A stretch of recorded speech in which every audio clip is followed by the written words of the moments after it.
야권이 승리할 거라고 하는 그런 확신을 제가 말씀을 드리는 거예요.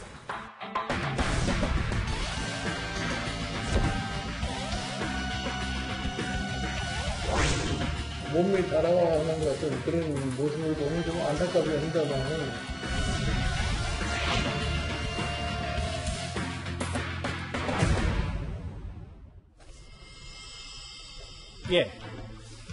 김종인 국민의힘 비대위원장이 오늘 국회에서 신년 기자회견을 열었습니다. 문재인 정권의 4년을 두고 비난 수위를 높였는데요. 근데 그 전에 초미의 관심사인 단일화에 대해서 김종인 비대위원장 이런 언급을 했습니다. 한쪽에서만 급하다고 빨리 단일화하자고 해서 단일화가 될 수 있는 거 아니에요. 서울시장 후보가 된다는 것에 집착하는 사람이 계속 몸이 달아나는 것 같은 그런 모습을 보면 좀 안타깝게 한다면은 실질적으로 우리 후보가 만들어져야만이 단일화하는 게 이루어질 수 있지 않겠어요? 제가 오늘 김종인 비대위원장의 눈에 띄는 단어들을 보면 안철수 대표가 단일화에 몸달아서 안타깝다. 한쪽만 급하다고 되냐? 라고 하면서 단일화 일주일이면 된다. 이렇게 얘기를 했거든요. 굳이 저렇게까지 표현할 필요가 있었을까? 하는 생각이 들어요. 김종인 위원장은 워낙 언론을 잘 하시는 분이니까 본인이 인터뷰든 회견이든 어떤 얘기를 했으면 과연 언론이 어떤 말을 받아서 뭘 부각시킬지를 너무나 잘하는 분 아니겠습니까? 근데 저런 표현을 썼어요. 자, 보시면 뭐 이런 얘기. 단일화 일주일이면 된다. 그거 아마 안철수 대표가 얼마 전에 저 인터뷰에서 얘기했던 뭐 단일화는 3월에 할 땐 하더라도 2월 달부터 지금 논의를 해보자 뭐 이 얘기를 이제 일주일 이면 된다고 받은 것 같아요. 그런데 뭐 단일화가 일주일이면 되고 2주일이면 되고 한 달이면 이게 중요한 게 아니라 김종인 비대위원장이 하는 얘기. 우리 후보가 결정돼야 단일화되는 거. 당연히 후보가 결정돼야 단일화하죠. 근데 제가 안철수 대표의 말을 이해하기로는 후보는 뭐 결정되는 건 국민에서 결정되는 거고 3월 초부터 자 후보 결정해서 지금부터 단일화 룰 합시다 하면 룰 협상이 지지분해질 수도 있잖아요. 사실 여론조사 질문을 어떻게 하느냐, 표본 어떻게 하느냐. 그러니 국민의힘에서 후보 결정하는 걸 결정하는 대로 하고 그냥 2월 달에 지금 그 실무선에서 단일화 뭐 어떤 룰이라든지 이런 것들은 후보 결정 안 해도 협의할 수 있는 거니까 그런 걸 해보자라는 뜻으로 저는 이해했습니다. 근데 김종인 비대위원장은 아마 그렇게 이해하지 않은 것 같아요. 여기까지는 좋아요. 근데 제가 이제까지 김종인 비대위원장이 했던 얘기들을 옹호할 때는 그래도 국민의힘의 당대표니 당 밖에 있는 안철수 후보가 지금 여론이 잘 나오니 그래도 국민의힘 후보를 키워서 힘을 키워야 안철수 후보랑 1대1로 붙을 수 있는 거 아니겠습니까? 먼저 자체 경쟁력을 키워야 그렇죠. 되니까. 그러니까 자강론이 먼저인 건 맞죠. 그러니 김종인 비대위원장 입장에서 국민의힘 후보를 키우고 분합을 시키기 위해서 안철수 대표를 견제하는 발언 충분히 저는 할 수 있다고 봤습니다. 그런데 그래도 뭐 표현의 정도가 있는데 몸달아서 안타깝다. 굳이 저렇게까지 표현할 필요가 있었을까? 안철수 후보가 야권의 달인 후보가 되던 국민의힘의 다른 사람이 되던 어쨌든 어느 순간에는 같이 가야 될 사람인데 그 사람을 두고 아유 넌 몸달아서 안타까워 이렇게까지 표현할 필요가 있었을까? 전 좀 아쉬워요. 저 표현이. 왜 저렇게까지밖에 얘기할 수밖에 없었을까 하는 것들이요. 아쉽다. 근데 이렇게 되면은 현재로서는 단일화가 좀 불확실해 보이기까지 하는데 안철수 대표는 사실 어제 기호 4번 후보 등록까지 마쳤습니다. 전선으로 떠나는 군인의 심정으로 집을 나섰습니다. 3월 초에 2주 정도밖에는 남지 않는 그 기간 동안에 협상을 할 때 만약에 그 시간이 더 필요하다면 굉장히 난감한 지경에 빠지게 됩니다.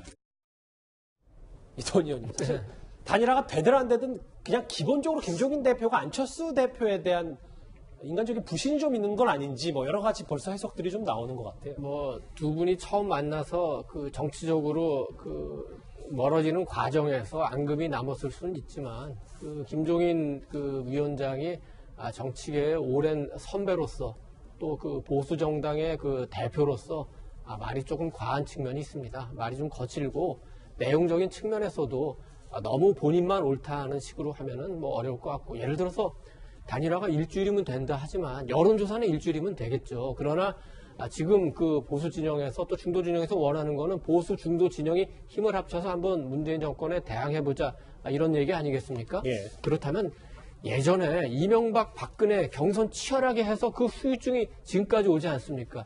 예를 들어가지고 2월 5일 날 그 국민의힘의 예비 경선에서 누군가는 1위를 할 거 아닙니까? 그럼 그분에게 많은 스포트라이트가 비칠 텐데 그분이 단일화돼서 또 어떤 입장을 갖느냐도 굉장히 중요하고 될 수도 있고 안 될 수도 있는 여러 가지 가능성이 나오지 않겠습니까? 그래서 지금은 사실은 물 밑에서는 지금 이제 물 위에서 나오는 것보다는 좀 더 대화가 오고 간다고 보고는 있습니다만은 일을 되는 쪽으로 가게 해야지 거친 말과 감정적인 표현으로 감정적으로 멀어지게 하면 될 일도 안 될 수도 있다는 걸 김종인 위원장께서 다시 한번 잘 고려해 주시기 바랍니다. 예. 그런데 사실 김종인 비대위원장이 기자회견을 앞두고 오늘 여의도 정치권에서 가장 시끄러웠던 공방은 지금부터 만나볼 이겁니다.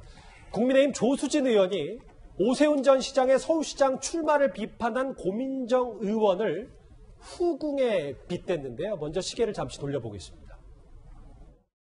문재인 대통령과 청와대와 정부는 국민들과 함께 한 길 한 길, 한 걸음 한 걸음 나아가고 있었지만 늘 막히는 것이 있었습니다. 바로 국회였습니다. 고민정 후보 당선시켜주시면 저와 더불어민주당은 100% 국민 모두에게 긴급재난지원금을 드리기 위해서 전력을 다하겠다는 약속을 드립니다. 먼저 조수진 의원의 공격부터 얘기를 해보면 문재인 정부가 사랑하는 고민정은 천박하기 짝이 없고 조선시대 후궁이 왕자를 낳았어도 이런 대우는 받지 못했을 것이다. 남해의 부대면 이걸 어떻게 좀 해석하십니까?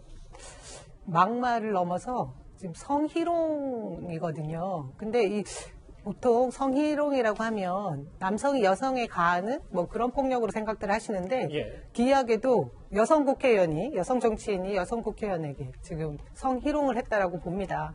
이런 조선시대 후궁이라는 단어를 어떻게 사용했는지 모르겠고요. 조수진 의원이 전직이 기자 출신이시잖아요. 예. 예전에 2006년 2월이었나요? 본인이 썼던 기사가 있더라고요. 여의도 정치판에 배설물을 쏟아냈다, 악취가 풍기는 뭐 그런 기사들을 써냈는데 본인은 정작 지금 국회에서 뭘 하고 있는지 묻고 싶고요. 예. 분명히 사과해야 될 것이고 사과뿐만이 아니라 국민의힘은 책임 있는 조치를 취해야 될 거라고 생각합니다. 사과 말고도 어떤 조치? 윤리국 저희가 지금 우리 당에서는 성희롱이라고 보고 국회 윤리에 제소하겠다고 얘기를 해놓은 상태고요. 예. 고민정 의원은 또 별도의 고발을 한다고 고사 조치를 한다고 하니 책임이 있는 자세를 보여줘야 되는 겁니다. 네. 여당에서는 뭐 고민정 의원의 말과 일단 뭐 그 입장과는 상관없이 윤리에 제소하겠다 네, 이런 네. 입장이죠.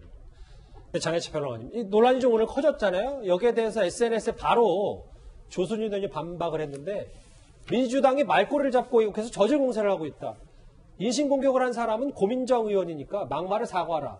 달 가리켰더니 손가락 비난하고 있다. 뭐 이렇게 얘기를 하고 있거든요. 저는 개인적으로 후궁이라는 표현을 좀 지나쳤다고 생각합니다. 여기에 대해서는 조수진 의원도 어느 정도 인정을 하고 사과를 하면 좋지 않겠는가. 거기에 대해서 의견을 같이 하고요. 다만 처음에 이 논란이 어디서 촉발됐느냐. 고민정 의원이 오세훈 전 시장 총선에서 떨어졌는데 시장 선거 나오는 것에 대해서 비판을 했고 정청래 의원 같은 경우는 무슨 땡처리 출마도 아니냐면서 막말로 조롱을 했습니다. 예. 그런데 제가 한 가지 예시를 들어보면 노무현 전 대통령 1992년도 총선에서 낙선했지만 95년도 부산시장 선거에 그대로 출마했습니다.